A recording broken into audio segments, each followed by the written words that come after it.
계속해서 우리가 시편 35편 말씀을 살펴보고 있습니다. 시편 35편 말씀에 시작되어지는 말씀은 하나님은 경건한 자들을 위하여 대신 싸우시고 다투시는 하나님이시라, 그렇게 시작이 되었고요.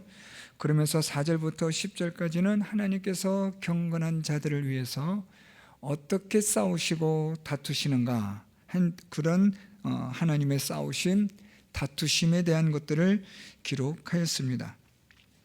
그리고 11절부터 16절 말씀인데요, 우리가 지난 시간에 살펴봤던 말씀인데, 이 경건한 자들이 겪는 외로움에 대해서 우리가 살펴보았습니다.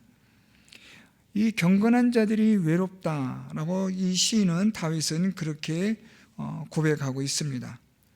특별히 다윗은 불의한 자들로부터 받는 외로움들, 모함이나 선을 악으로 갚는 일들, 이유 없이 받는 미움들, 이런 것들에 대해서 다윗은 외롭다라고 그렇게 표현하고 있는데, 이것을 조금 더 우리가 다르게 표현한다면 억울하다라는 표현입니다. 그래서 11절부터 16절 우리가 지난 시간에 살펴봤던 말씀은 이렇게 표현할 수 있습니다. 하나님, 저는 억울합니다. 이런 표현이 가능합니다. 그럼에도 불구하고 다윗은 하나님은 경건한 자의 외로움, 억울함을 하나님께서는 보상하여 주시는 하나님이시다, 내 기도가 내 품으로 돌아오게 하시는 하나님. 이러한 이 억울함, 외로움 가운데서도 다윗은 하나님에 대한 믿음만큼은 여전히 붙잡고 있음을 우리가 살펴보았습니다. 이제 오늘 본문에 이르러서는 이러한 경건한 자들이 받는 억울함 또는 외로움에 대해서 오늘 본문의 시작은 이렇게 시작하고 있습니다. 17절, 주여 어느 때까지 관망하시려 하나이까. 그러니까 지금 이 다윗이 말하고 있는 내용은 경건한 자들이 억울한 일들을 많이 당하고 있고, 때로는 모함을 당하기도 하고, 때로는 선을 악으로 갚는 그런 배신의 그런 쓰라린 그러한 아픈 경험들을 하게 되어지고, 이유 없이 받는 그런 미움들에 대해서 참 억울하고 고통스럽고 외로운데, 오늘 말씀은 그런데 하나님 언제까지 이 악한 일들을 관망하십니까? 라고 그렇게 다윗은 질문함으로 오늘 본문을 시작합니다. 관망한다라는 말은 바라보고 있다라는 그런 뜻인데요, 조금 더 다르게 표현하면 왜 하나님은 침묵하십니까? 왜 하나님 이러한 악한 일들을 보시면서 왜 하나님은 이런 일들을 심판하지 않습니까? 이러한 다윗의 항변이라고 하면 항변일 수 있겠습니다. 그러면서 오늘 본문은 우리가 이렇게 읽을 수도 있습니다. 하나님은 경건한 자들이 억울한 일을 당하고, 경건한 자들이 하나님을 두려워하지 않는 자들로부터 미움을 당하고 모함을 받을 때 하나님은 과연 침묵하시는가? 이렇게 우리가 물어볼 수도 있는 본문이기도 합니다. 특별히 오늘 다윗은 주여 어느 때까지라고 그렇게 표현하고 있습니다.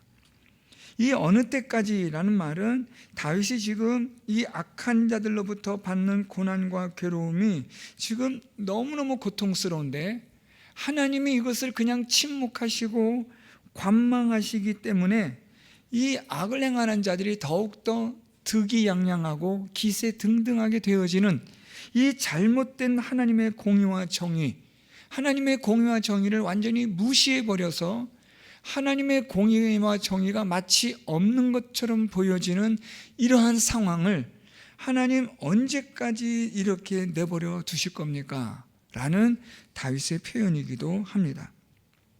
또는 하나님의 구원이 더딤에 대하여 하나님께서는 왜 빨리 도와주지 않습니까? 라는 다윗의 안타까운 호소이기도 합니다. 특별히 어느 때까지라는 이 표현은 하나님과 다윗 또는 하나님과 경건한 자들의 시차를 의미하기도 합니다.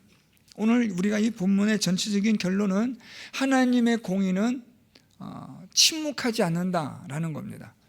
하나님의 공의는 반드시 실행되어진다는 것이 결론인데, 그럼에도 불구하고 다윗은 어느 때까지라고 표현함으로써 하나님의 공의에 실행되어지는 시점과 다윗이 하나님의 공의를 원하는 시점이 다름에서 오는 시차가 있다는 것을 보여주는 것이 어느 때까지라는 표현입니다. 무슨 말인가 하면 우리는 지금 당장 하나님의 심판, 하나님의 공의가 나타나기를 원하는데, 그런데 하나님의 심판의 공의는 우리가 볼 때는 더디어지고 우리가 볼 때는 마치 하나님의 공의의 심판이 없는 것처럼 느껴지는 시차를 말하고 있는 겁니다. 그래서 다윗은 이것 때문에 고통스러운 거예요. 경건한 자들이 이렇게 고통 가운데 있고 억울함 가운데 있고 외로움 가운데 있는데 왜 하나님은 이러한 일들을 관망만 하고 계시냐라는 거죠. 언제까지 하나님의 침묵이 계속될 것입니까? 하나님의 이러한 침묵은 오히려 하나님의 공의와 정의를 훼손하는 일이 되지 않습니까? 라는 다윗의 그런 안타까운 호소들이 오늘 본문에 기록이 되고 있습니다. 그래서 다윗은 이 하나님의 침묵과 관망에 대해서 오늘 다윗은 오늘 말씀 보면 17절 중반절부터 내 영혼을 저 멸망자에게서 구원하시며 내 유일한 것을 사자들에게서 건지소서, 이렇게 하나님께 다시 호소하고 있습니다. 내 영혼, 내 유일한 것, 이렇게 표현하고 있는 이 내용은 사실 다윗의 생명을 말하는 겁니다. 하나님, 내 영혼, 내 생명을 지금 저 멸망자들에게서 구원해 주시고 아주 저 흉폭한, 아주 사나운 저 짐승과 같은 사자와 같은 저들의 소나기에서 하나님 저를 건져 주십시오 라는 다윗의 안타까운 표현을 하나님께 하고 있는 겁니다. 이것은 어느 때까지라는 것과 같이 어울리고 있습니다. 어느 때까지 멸망자들에게서, 어느 때까지 저 무서운 사자와 같은 자들에게서 하나님이 구원하시는 것과 건지시는 일을 하나님 어느 때까지 관망하실 겁니까? 어느 때까지 지켜만 보실 겁니까? 어느 때까지 침묵하실 겁니까? 오늘 다윗은 그렇게 하나님께 호소하고 있는 거예요. 여러분, 오늘 이 다윗의 이런 본문들을 살펴보면서 우리가 이런 생각을 할 수 있습니다. 이것은 성경적인 표현인데, 경건한 자들은 이 세상에서 이러한 억울함과 외로움을 겪는다라는 겁니다. 하나님 말씀대로 살아가고 하나님 말씀대로 의를 행하고 하나님 앞에서 경건하게 살려는 자들은 죄와 사망의 이 세상에서 모함을 받기도 하고 미움을 받기도 하고 때로는 이 사람들이 증오하는 대상이 되기도 하는 그런 일들을 수도 없이 겪게 된다는 것을 말하고 있는 거죠. 그렇기 때문에 경건한 자의 삶을 살아가는 사람들, 하나님 앞에서 말씀으로 살아가려고 하는 사람들에게 오늘 이 본문은 중요합니다. 하나님은 정말 우리가 이렇게 고통 가운데 있고 하나님을 무시하고 하나님을 두려워하지 않는 자들로부터 받는 이런 모함이나 억울한 일들에 대해서, 경건한 자들의 억울한 일을 당함에 대해서 하나님은 과연 침묵하시는가 하는 이 질문은 여러분, 우리가 사실 우리의 삶의 현장에서 언제든지 부딪혀지고 일어나는 일들이라는 거죠. 우리는 하나님의 말씀대로 믿음대로 경건한 자의 삶을 살아가려고 하는데 이 세상에 있는 악한 사람들은 우리를 아주 악하게 대하고 모함하고 증오하고 미움의 대상으로 우리를 그렇게 몰아간다는 거예요. 그런 가운데서 우리가 오늘 다윗처럼 이런 이 안타까운 하나님에 대한 이런 호소는 사실 우리에게 늘 일상인 것처럼 보여지는 그런 본문이 되고 있는 겁니다. 이런 다윗의 이 고백 속에서 오늘 흥미로운 구절이 등장하는데 그게 바로 18절입니다. 내가 대회 중에서 주께 감사하며 많은 백성 중에서 주를 찬송하리이다. 오늘 여러분, 이 18절은 17절 말씀과 완전히 대조를 이루고 있어요. 17절에서는 어느 때까지 관망하실 겁니까? 어느 때까지 하나님 침묵하십니까? 하나님의 공의와 정의의 심판은 왜 빨리 내려지지 않습니까? 하는 다윗의 어떻게 보면 처절한 이런 호소가 기록되어진 반면에 이 18절에 와서는 갑작스럽게 다윗은 내가 주께 감사하며 주를 찬송하리다라고 그렇게 고백하고 있다는 거예요. 그러면 이 17절과 18절 사이에 이 행간 속에서 어떤 사건이 일어났는가? 이것은 좀 우리가 보기엔 무리한 거예요. 그렇지 않아요. 17절과 18절 상황은 그냥 여전히 지속되고 있는 상황이에요. 하나님의 침묵이 지속되고 있고 하나님의 관망하심이 지속되고 있는 상황이라고 우리가 볼 수 있는데, 그렇다고 한다면 왜 다윗은 갑작스럽게 18절에서 하나님의 침묵과 하나님의 관망에 대한 안타까움을 호소하다가 18절에서는 갑작스럽게 다윗은 내가 주께 감사하며 주를 찬송하겠다고 이렇게 고백하느냐라는 거죠. 여기서 여러분 우리가 중요하게 볼 수 있는 것이 하나님을 믿는 믿음입니다. 다윗은 하나님을 믿는 믿음으로, 하나님의 구원하심과 하나님의 건져주심을 믿는 믿음으로 그가 하나님께 감사하고 하나님을 찬송한다고 말하는 거예요. 무슨 말인가 하면 우리 17절 중반절부터 보면 여러분, 지금 다윗은 지금 어떤 상황이었는데, 그는 지금 하나님의 관망과 침묵 상황 가운데 있었는데, 그런데 다윗이 하나님께 어떤 기도를 하세요? 어떤 기도를 해요? 저 멸망자에게서, 그리고 저 사자들에게서 하나님 나를 구원해 주시고 나를 건져 주십시오. 그렇게 기도를 하거든요. 하나님 언제까지 침묵하실 겁니까? 언제까지 관망만 하고 바라만 보실 겁니까? 이렇게 다윗이 기도하면서 탄식하면서 하나님 나를 저 멸망자들과 저 아주 흉악한 사자들과 같은 자들에게서 구원해 주시고 건져 주십시오 라고 이렇게 기도를 하며 18절 넘어오면서 하나님이 나를 멸망자와 저 사자들과 같은 자들에게서 구원하여 주시고 건져 주실 것임을 믿는 믿음으로 18절 말씀이 시작되는 거예요.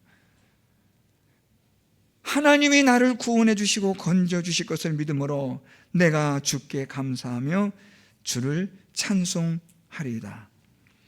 내가 대회 중에서 또 많은 백성 중에서, 이것은 수식어예요.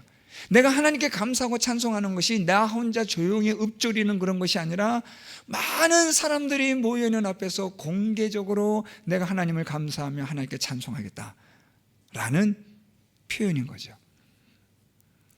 그러니까 다윗은 지금 하나님에 대한 이 믿음이 어떻다는 거예요. 많은 사람들 앞에서 고백하겠다라는 이 의미가 뭘까요? 많은 사람들 앞에서 내가 하나님을 믿는 믿음으로 하나님께 감사하고 하나님을 찬송하겠다라고 하는 이 다윗의 의도는 뭐예요? 내가 하나님을 믿는 믿음이 어떻다는 거예요?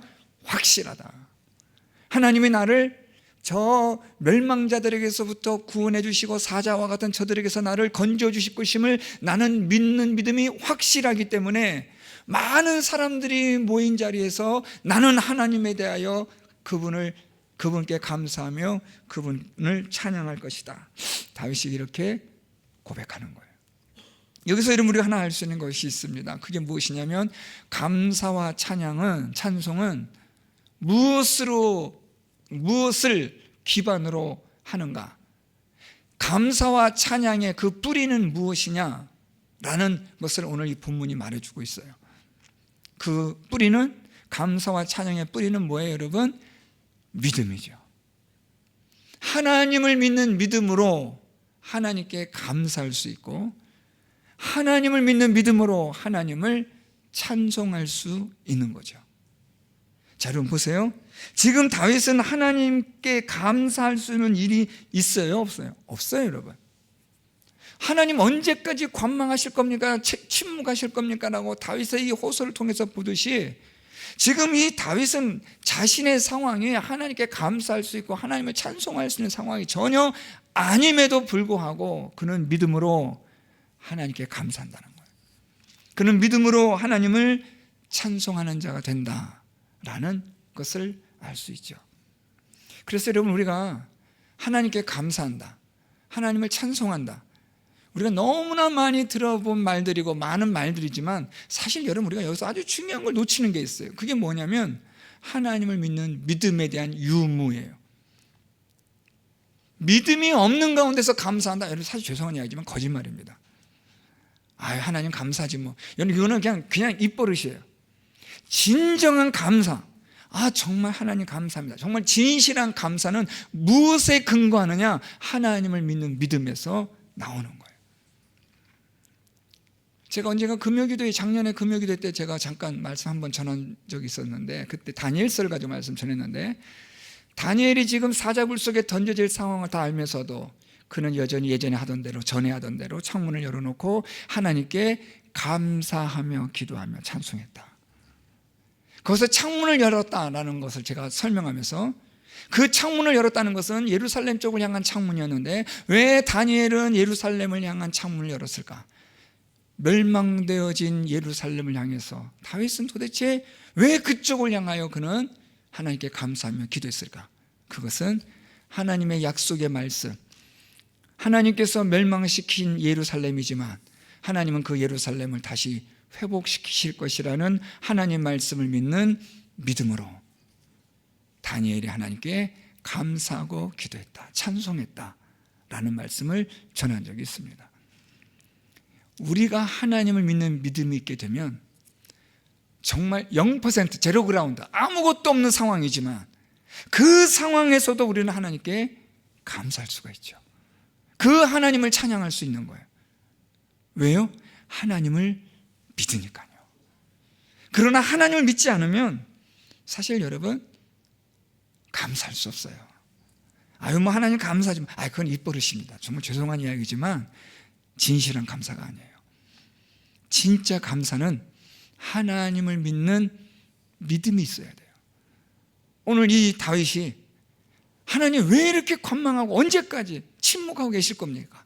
지금 경건한 자가 하나님 지금 제가 죽겠습니다. 언제까지 하나님 이러실 겁니까? 하나님 나를 멸망자에게서, 저 사자와 같은 자들에게서 하나님 나를 구원해 주시고 건져 주십시오. 이렇게 다윗은 기도하면서 바로 18절에서 무슨 말을 하냐면 내가 주께 감사하고 주를 찬송하리다. 왜냐하면 하나님이 나를 구원해 주시고 건져 주실 것임을 내가 믿음으로.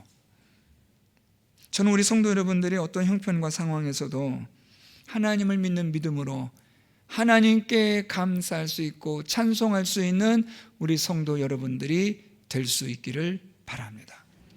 저는 제가 좋아하는 찬양, 제가 기도할 때마다 제가 늘 부르는 찬양이 하나 있어요. 내가 할 수 있는 것은 오직 감사와 기도. 내가 할 수 있는 것은 오직 감사와 기도. 오직 하나님께 감사하고 하나님께 기도하는 거죠. 내가 할 수 있는 것은. 여러분, 우리가 할 수 있는 게 뭐가 있을까요? 없어요. 우리가 우리의 형편과 상황을 바꿀 수 있습니까?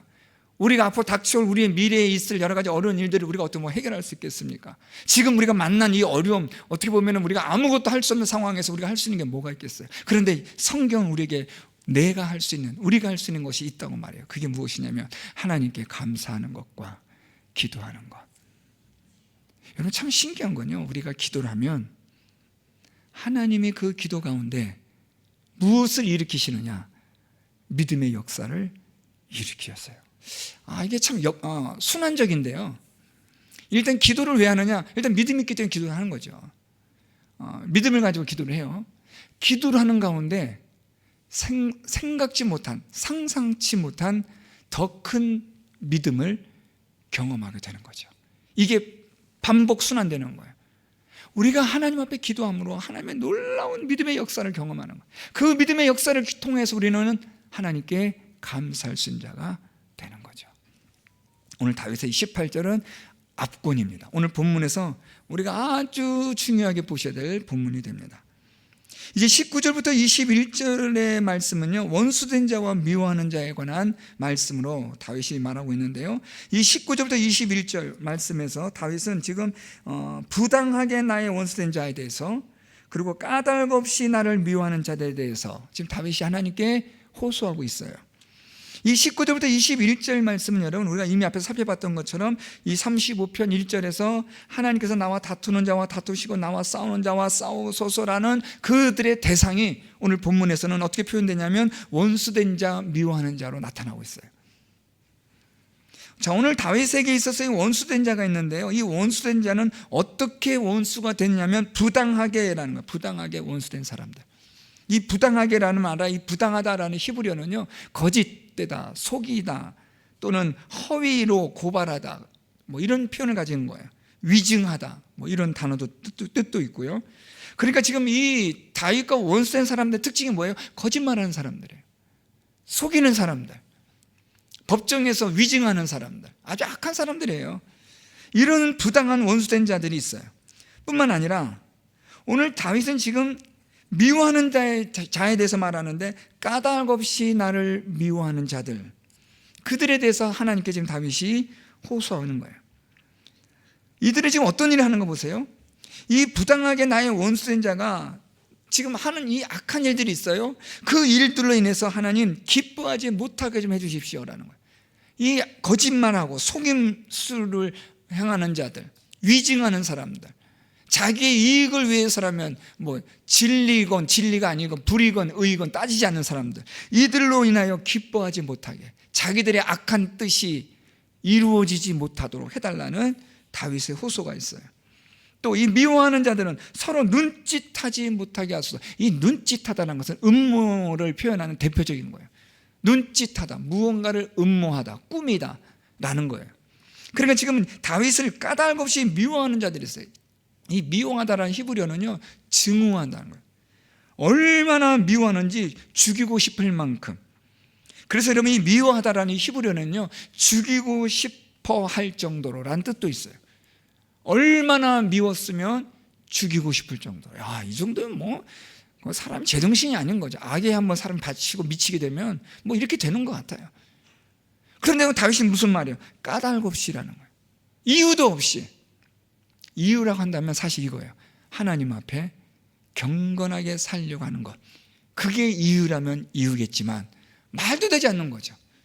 하나님 앞에서 경건하게 살아가는 다윗에게 까닭 없이 다윗을 죽이고 싶을 정도로 미워하는 사람들, 그들이 음모를 꾸미는 일들이 있는데 하나님 그런 음모들이 이루어지지 못하게 해주십시오 라고 말하는 거예요. 이제 구체적으로, 그렇다면 이 부당하게 원수된 사람들, 까닭 없이 다윗을 미워하는 자들이 그들이 지금 어떤 일들을 하고 있는가를 좀 우리가 보게 되는데요.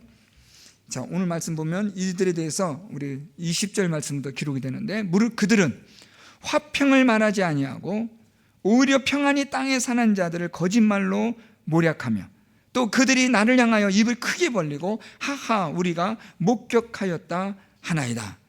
지금 이들이 하는 일들에 대해서 다윗이 말하는 거예요. 첫째는 무슨 말하냐면 화평을 말하지 않는다는 거예요. 이 화평을 말한다라는 이 히브리어는요, 하나님의 정의, 하나님의 그 질서에 대해서 그것을 말하지 않는다, 행하지 않는다, 악한 자라는 거예요. 평안히 땅에 사는 자들은 경건하게 살아가는 자들을 말해요. 그런 경건하게 살아가는 자들에 대해서 지금 이들은 거짓말로 모략한다. 악의적인 목적으로 거짓을 말하고 속여서 하나님 앞에서 경건하게 살아가는 자들을 모함하고 음해하는 악한 일들을 한다. 오늘 다윗이 그렇게 표현하고 있는 거예요.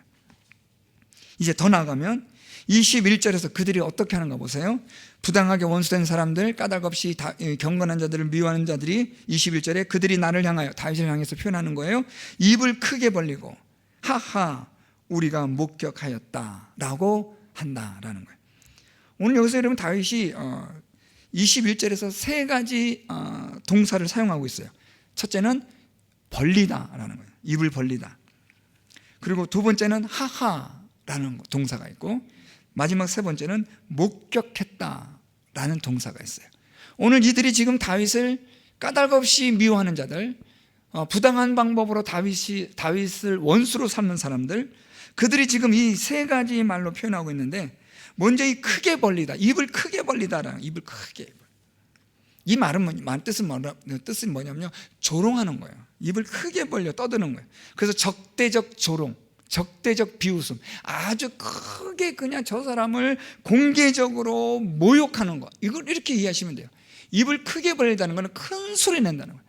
소리를 크게 내면서 그 사람을 많은 사람 앞에서 망신을 주는 거죠. 이게 지금 입을 크게 벌린다라는 표현입니다. 하하한다라는 이 말은 여러분 웃음이에요. 웃는데 그 웃음이 조롱의 웃음소리예요. 비아냥거림.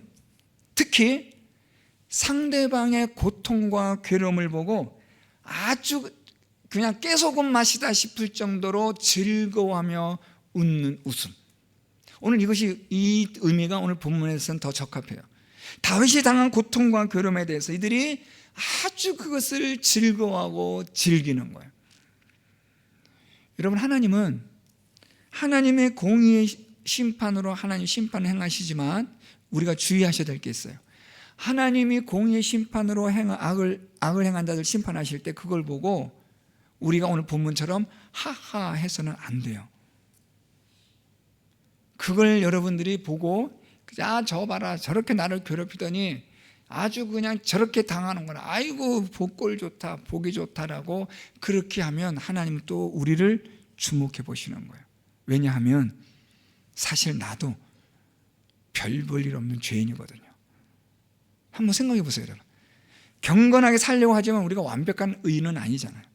하나님을 향하여 우리가 의롭게 살아가려고 하지만 우리는 늘 항상 불의한 일을 행하고 때로는 거짓을 행하는 우리도 불완전한 사람이에요. 그럼에도 불구하고 하나님은 하나님 앞에서 경건하게 살아가는 자들을 지켜주시고 보호해 주시고 그들을 대신하여 다투시고 싸우시는 하나님이시지만, 그래서 하나님께서는 악을 행하는 자들을 하나님이 심판하시는 하나님이시지만 그 하나님의 공의 속에 우리는 무엇을 볼 수 있어야 되냐면 하나님의 아픔을 볼 수 있어야 돼요.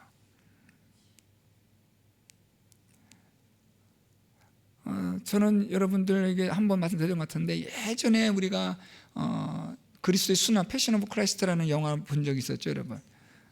그 영화의 마지막 장면이 십자가에서부터 이 카메라가 쭉 당겨지면서 저 높은 하늘로 막 카메라가 올라가잖아요. 맨 마지막에 십자가로부터 시작해서 카메라가 그냥 쭉 뒤로 물러나요. 하늘 꼭대기까지. 그러면서 십자가로 뭐 하나가 뚝 떨어져요. 물방울 같은 것이 떨어지죠. 저는 참 그 영화의 압권이 저는 그거였다고 생각해요. 하나님의 공의의 심판은 십자가지만 그 공의의 심판 속에 하나님의 사랑이 있다는 거죠. 여러분, 우리가 십자가를 바라보면 무엇을 두 가지를 보셔야 돼요. 첫째, 하나님의 공의. 하나님의 공의 없는 사랑은 상상할 수 없어요, 여러분. 그렇죠? 하나님의 사랑은 하나님의 공의가 전제되어져야만 일이 되는 거죠. 하나님 우리를 사랑하셨다. 어떻게 해요? 십자가에 달리신 예수 그리스도를 통하여 영원히 죽을 수밖에 없는 나를 하나님이 사랑하셨다. 이 말은 공의와 사랑이 함께 병행되는 거예요. 어떤 분들은 이걸 오해를 해서 자꾸만 사랑만 이야기해요. 하나님은 사랑하시다. 반은 맞고 반은 틀려요. 그렇지 않아요, 여러분. 하나님은 공의의 하나님이세요. 하나님은 죄를 심판하시는 하나님이세요. 그 죄에 대해서 우리는 심판을 받아 마땅히 죽어야만 하는 존재인데 하나님 우리를 사랑하고 불쌍히 여겨주심으로 은혜를 베풀어 주신 거죠. 그래서 우리는 하나님의 은혜로 사랑으로 자녀가 된 우리가 이제 어떻게 살아야 되느냐? 하나님의 공의에 합당한 자의 삶을 살아가는 거죠. 오늘 여러분이 다윗이 지금 이 부당하게 다윗의 원수가 되고 까닭없이 다윗을 미워하는 자들이 지금 다윗을 어떻게 조롱하는 거 보세요. 하하 하면서 그들은 아주 다윗이 당한 고통과 괴로움을 즐거워하고 만끽하고 있는 거예요. 그들이 행하는 일들이 어떻다는 거예요? 악하다는 거예요. 세 번째로 목격하였다라는 말은요, 거짓말하는 거예요. 하지도 않았는데 했다고 위증하는 거죠. 거짓된 소문을 퍼뜨리는 거예요. 이런 일들을 누가 하느냐? 부당하게 거짓말과 속임수로 원수를 만드는 사람들, 까닭 없이 이유 없이 미워하는 사람들, 이런 악한 자들이 지금 이런 일을 한다는 거예요. 그들이 하는 이런 일들에 대해서 마지막으로 다윗이 이렇게 다시 기도합니다. 여호와여, 주께서 이를 보셨사오니 잠잠하지 마옵소서. 주여 나를 멀리하지 마옵소서. 마지막에 마무리를 이렇게 짓는 거죠. 자, 여러분 보세요. 오늘 이 본문의 시작이 여러분 어떻게 시작했어요? 우리 17절 말씀 보면 지금 다윗은 주여 어느 때까지 관망하시렵니까? 어느 때까지 하나님 보고만 있을 겁니까? 어느 때까지 하나님 침묵하실 겁니까? 여러분, 이 말은 도대체 하나님의 공의는 어디 있습니까? 이런 질문도 되고, 하나님 지금 도대체 이 경건한 자들이 받는 이 괴로움과 고통을 하나님 알리나 하실까요? 하나님 제가 이렇게 괴롭고 힘든데 하나님 이거 아세요? 라는 이런 질문이 되기도 한다는 거예요. 그런데 오늘 본문 마지막 22절에서 다윗이 무엇이라고 고백하냐면 여호와여 주께서 이를 보셨사오니, 이 표현은 하나님은 모든 것을 다 보시고 아시는 하나님이시니 라는 고백이에요. 하나님의 전지성, 모든 것을 다 아시는 하나님, 모든 것을 보시고 아시는 하나님. 이제 하나님께서 오늘 말씀 22절에 있는 것처럼 하나님 이제 더 이상 잠잠하지 마옵소서. 17절 말씀처럼 관망하지 마옵소서. 이제는 행하여 주옵소서. 자, 그런데 하나님 지금 하나님 모든 걸 다 아신 줄 압니다. 다 하나님 지켜보신 줄 압니다. 하나님 이제 하나님이 잠잠하지 않으실 거라는 것도 압니다. 하나님이 더 이상 침묵하지 않으실 거라는 것도 압니다. 하나님의 때에 하나님 분명히 심판하실 줄 나는 압니다. 다시 그렇게 말하는 거예요. 그러면서 주여 나를 멀리하지 마옵소서. 이런 고백을 하고 있어요. 주여 나를 멀리하지 마옵소서. 이 표현을 조금 바꿔 말하면 하나님 나와 함께하여 주옵소서. 정리하면 하나님께서 나와 함께하여 주심으로 내가 받는 이 억울한 일들, 고통과 괴로움 하나님 다 아실 줄 아오니 더 이상 침묵하지 마시고 관망하지 마시고 이제 하나님의 공의의 심판을 행하여 주옵소서 라는 기도를 드리는 거예요. 내가 하나님과 함께하는 자가 되어 하나님이 내가 받는 고통과 괴로움을 다 아시고 더 이상 침묵하지 않으시는 하나님이 되시는을 하나님 내가 그걸 믿습니다. 그런 하나님께서 이제는 심판해 주십시오 라는 다윗의 간구가 되는 거죠. 오늘 본문을 통해서 여러분 우리가 생각할 것들은 이런 몇 가지 생각을 할 수 있어요. 첫째, 이 세상에서 하나님을 경외하는 경건한 자들이 겪어야 하는 일들이 있다라는 거예요. 그건 무엇이냐면 오늘 본문의 말씀을 빌려 말한다면 부당하게 원수가 되는 일들, 거짓말하고 속이는 자들로 인하여 원수가 되는 거예요. 그들이 원수로 만드는 거예요, 우리를요. 또한 이유 없이 까닭 없이 미움을 받는 일들, 이런 것들이 경건한 자들에게 있다라는 거예요. 이건 조심하셔야 돼요. 내가 실수하고 잘못한 것으로 미움받고 욕먹는 거, 그건 욕먹어도 싸죠. 그 얘기가 아닌 거 아시죠? 경건하게 하나님을 믿는 믿음으로 하나님을 경외하는 자의 삶을 살아가는 그런 삶을 통해서 받는 부당한 일들, 까닭 없이 받는 미움들, 어려움들, 소위 세상 말로 말하면 왕따, 따돌림 같은 일들, 억울하게 손해를 보는 일들, 누구한테도 말해도 하소연할 데가 없는 그런 답답한 상황에 처한 이런 일들이 얼마나 많이 있겠습니까? 그런 일들이 있어요. 누구에게요? 하나님을 경외하며 경건하게 살아가는 자들에게는 얼마든지 이 죄와 사망의 세상에서 그런 일들이 일어나는 것은 이상하지 않아요. 자, 그런데 그런 일들이 일어날 때 우리는 어떻게 해야 되느냐? 오늘 다윗은 하나님께 관망하지 마십시오, 하나님 잠잠하지 마십시오 라고 기도하는데, 자, 여러분 여기서 우리가 무엇을 알 수 있냐면 하나님은 우리가 경건한 자들이 이렇게 부당하게 원수가 되고 까닭 없이 미움을 받는 일에 대해서 하나님은 어떻다는 거예요? 모든 걸 다 아신다는 거죠. 지켜보신다. 자, 그럼 여러분에서 이런 질문 하나 할 수 있어요. 왜 하나님은 지켜보실까? 당장 심판하시지. 그렇죠? 지난 시간 우리 주일 오후 예배 때 말씀드리면서 하나님께서 노아에 대해서 말씀하시면서 이 땅이 이 사람들이 다 육신이 되었고 나의 신은 더 이상 이들과 함께하지 않겠다. 그들의 연수를 120년으로 하나님께서 정하셨을 때 그 120년의 시간의 의미가 하나님의 심판이 있기 전까지의 시간, 아직은 기회를 주시는 거죠. 다시 오늘 본문으로 돌아와서 왜 하나님의 공의와 하나님의 정의의 심판이 즉각적으로 바로바로 임하지 않을까요? 하나님의 기다리심, 하나님이 인내하시는 거예요. 어떻게 해요? 돌아올 때까지. 하나님 왜 저 사람을 참으세요? 하나님, 참지 마세요 하나님. 우리가 그렇게 항변할 수 있잖아요, 여러분. 그렇죠? 저도 그런 기도 많이 예전에 잘 모르고 많이 했었어요. 하나님 빨리 좀 심판해 주세요라는 기도를 했는데, 제가 어느 날 그 기도하는 가운데 문득 제 마음속에 딱 드는 생각이 있어요. 그럼 너는 괜찮냐? 너는 완전하냐? 딱 그 생각이 드는 순간 할 말이 없더라고요. 하나님 즉각적 심판하시면 저도 아야 소리도 못하고 심판받는 거죠. 완전하지 않으니까요.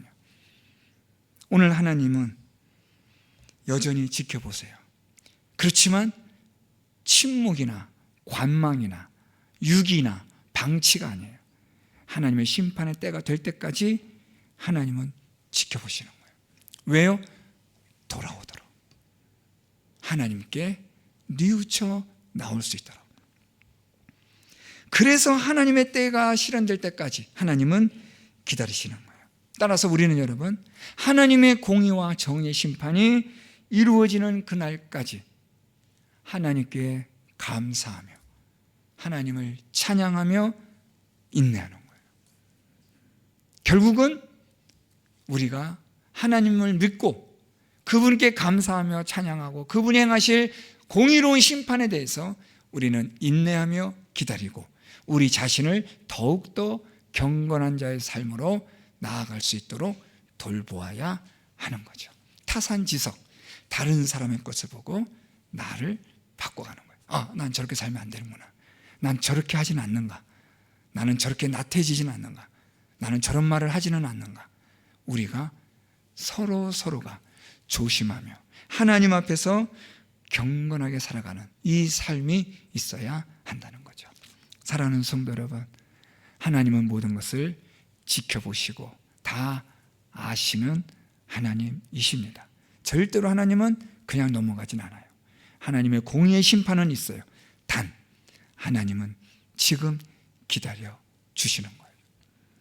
우리 식당 들어가는 그림 여러분 식사하시러 가실 때 한번 좀 보고 가시죠. 탕자의 렘브란트의 그림인데 저는 그 그림을 제 방 올라갈 때마다 늘 봐요. 끝까지 돌아올 때까지 기다려 주시는 하나님. 그 하나님의 사랑 아니었으면 죄와 사망 가운데 죽을 수밖에 없는 난데 그래도 하나님이 기다려 주심으로 내가 여기에 있습니다. 이게 하나님의 은혜와 사랑이겠죠. 우리 모든 성도 여러분들이 때로는 억울한 일을 당하고 힘든 일을 당하고 부당한 일을 당해도 하나님은 절대로 이 모든 걸 모르시는 것이 아니라 다 아시고 지켜보신다는 것을 믿으시고 하나님의 심판의 날까지 하나님의 공의의 그날까지 하나님께 감사하며 찬양하며 믿음으로 인내하며 경건한 삶을 살아가는 일에 힘을 다하시는 우리 모든 성도 여러분들이 될 수 있기를 예수 그리스도의 이름으로 축원드립니다.